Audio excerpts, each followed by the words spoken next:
Hello guys, இன்னைக்கு என்ன videos பார்க்க போறோம்னு பாத்தீங்கன்னா ஃபிஷ் பிரியாணி தான். வந்து மீன் வாங்கி நல்லா வாஷ் பண்ணி இந்த மாதிரி பெரிய சைஸ்ல பீஸ் போட்டு எடுத்து வச்சிருக்கேன். இந்த ஃபிஷ்ஷை நாம ஸ்பைசஸ் ஆட் பண்ணி மேரினேட் பண்ணி வச்சிடணும். என்னென்ன ஸ்பைசஸ் ஆட் பண்ணலாம் பார்க்கலாம் வாங்க. இதுக்கு நாம தேவையான அளவு உப்பு ஆட் பண்ணிக்கிட்டோம். ஒரு 2 டீஸ்பூன் அளவு மிளகாத்தூள் ஆட் பண்ணிருக்கோம். காஷ்மீர் சில்லி பவுடர் இருந்துச்சா 1 டீஸ்பூன் ஆட் பண்ணிக்கோங்க. அப்படியே ஒரு 1/4 டீஸ்பூன் மஞ்சள் தூள் ஆட் பண்ணிட்டு 1 tablespoon lemon water add பண்ணிக்கலாம். கொஞ்சமா தண்ணி ஆட் பண்ணி ஃபுல்லா மிக்ஸ் பண்ணி விட்டுறலாம்.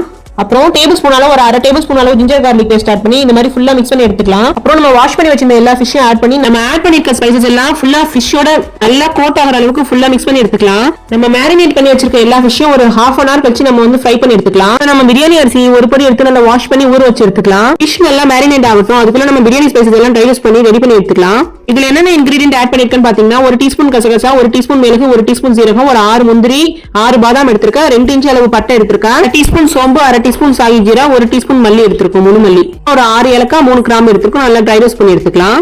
நெக்ஸ்ட் ஸ்டவ் ஆன் பண்ணி ஒரு சாஸ்பேன் வச்சு ஒரு 50 ml சன்ஃபிளவர் ஆயில் ஆட் பண்ணி நம்ம மேரினேட் பண்ணி வச்ச எல்லா விஷயம் கொஞ்சமா ஆட் பண்ணி ஃப்ரை பண்ணி எடுத்துக்கலாம். அப்புறம் பக்கத்துலயே நம்ம பிரியாணி சட்டி வச்சிருக்கோம். இதுல வந்து 100 ml சன்ஃபிளவர் ஆயில் ஆட் பண்ணிக்கலாம். நம்ம ஆட் பண்ண ஆயில் நல்லா ஹீட் ஆனதும் நல்லா ஃபைனா சாப் பண்ணிட்டு வச்சிருக்க ஆனியன் ஆட் பண்ணிக்கலாம். ஒரு 400 கிராம் ஆட் பண்ணிக்கிறேன். பக்கத்துலயே இங்க ஃபிஷ் ஃப்ரை பண்ணிட்டு இருக்கோம்.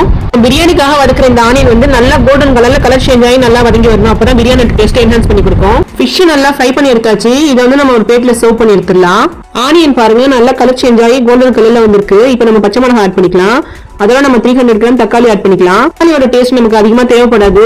ஏன்னா மீன் வந்து நம்ம 1/2 kg சேர்த்திருக்கோம். இதுக்கு தக்காளி வந்து சரியா இருக்குங்க. தக்காளி அதிகமா போட்டோம்னா மீனோட டேஸ்ட்டை மிகச்சிடும். இப்போ நம்ம ஃபிஷ் ஃப்ரை பண்ண ஆயில் இருக்குல்ல, அது வந்து ஒரு 25 ml இருந்துச்சு, அதை ஆட் பண்ணிக்கலாம். நம்ம அதிகமான ஆயில் ஆட் பண்ணல, கம்மியா தான் ஆட் பண்ணி செய்யறோம். பிரியாணிக்காக நம்ம ஆட் பண்ண ஆயில் வந்து சன்ஃபிளவர் ஆயில் 125 ml தான் இருக்கும். இப்போ தக்காளி நல்லா மசிஞ்சு வதங்கி எண்ணெய் பிரிஞ்சு வரணும். ஃபிஷ் ஃப்ரை பண்ணும்போது ஃபுல்லாவே நல்லா ஃப்ரை பண்ணி எடுத்துக்கிட்டோம். இந்த கிரேவில நாம டேபிள் ஸ்பூனால 1/2 டேபிள் ஸ்பூன் அளவு ஜிஞ்சர் கார்லிக் பேஸ்ட் ஆட் பண்ணிக்கலாம். ஆட் பண்ணி நல்லா வதக்கி விட்டுறலாம். எப்பவும் ஆட் பண்ற பிரியாணி ஸ்பைசஸ் விட நம்ம மீன் பிரியாணிக்காக செய்யும் போது கொஞ்சம் கம்மியா தான் ஆட் பண்ணி செய்யணும். ஸ்பைசஸ் மட்டும் கொஞ்சம் கம்மியா ஆட் பண்ணிக்கணும். அப்பதான் இந்த பிரியாணி நல்லா இருக்கும் உங்களுக்கு. ட்ரை ரோஸ்ட் பண்ண ஸ்பைசஸ் எல்லாம் நல்லா ஆறிடுச்சு. இந்த மாதிரி மிக்ஸி ஜார்ல போட்டு பிளெண்ட் பண்ணி எடுத்து வந்துடலாம். இதுல நம்ம 2 ஸ்டார் அன்னாசி ஆட் பண்ணிருக்கோம், ஒரு அன்னாசி பூ ஆட் பண்ணிருக்கோம். இந்த பிரியாணி மசாலாவோட சேர்த்து ஒரு 200 ml கோகனட் மில்க் ஆட் பண்ணிக்கலாம். தேங்காய் பால் வந்து திக்கான பால் தான் ஆட் பண்ணிக்கிறோம், தண்ணி பால் கிடையாது. நம்ம இந்த தேங்காய் பால் ஆட் பண்ணி செய்யறதுனால ஃபிளேவர் ரொம்பவே நல்லா இருக்குங்க. இப்போ நம்ம பிளெண்ட் பண்ணி எடுத்து வந்தாச்சு. இந்த மாதிரி நல்லா கிரீமியா இருக்கு.